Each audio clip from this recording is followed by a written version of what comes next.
Et on va continuer de parler de la Syrie, mais cette fois-ci du point de vue d'Internet et des réseaux sociaux. Tout le week-end, la toile a bien sûr réagi à ces frappes occidentales qui ont été menées donc par les États-Unis, la France et la Grande-Bretagne. Oui, Internet a même été inondé de réactions à ces frappes, par exemple sous le hashtag Frappe en Syrie ou Syria Strikes en anglais. Ce qui ressort de ces pages, eh bien, c'est le nombre de publications hostiles aux alliés occidentaux. Voyez par exemple ce dessin qui montre la France et les Royaumes-Unis comme les toutous obéissants des États-Unis, ou encore celui-ci qui dit que les frappes occidentales vont bénéficier au groupe État islamique. Des dessins, mais surtout des messages virulents contre cette opération conjointe. Il y en a vraiment beaucoup, tellement que le Pentagone a même accusé les trolls russes d'une campagne de désinformation.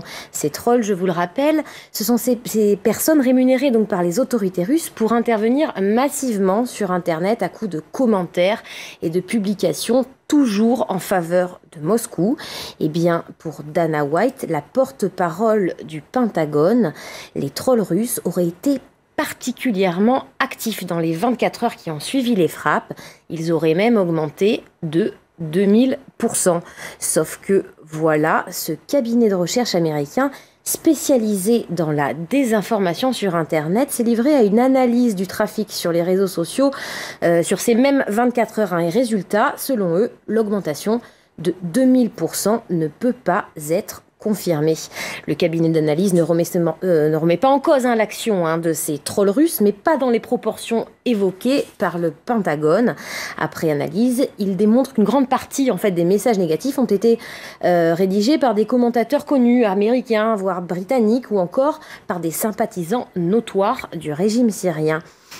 Ce cabinet, en revanche, les analyses de ce cabinet ne remettent pas en cause la bataille d'information qui se trame entre ces deux camps, qui est bien réelle. Vous voyez par exemple ce tableau qu'ils ont élaboré.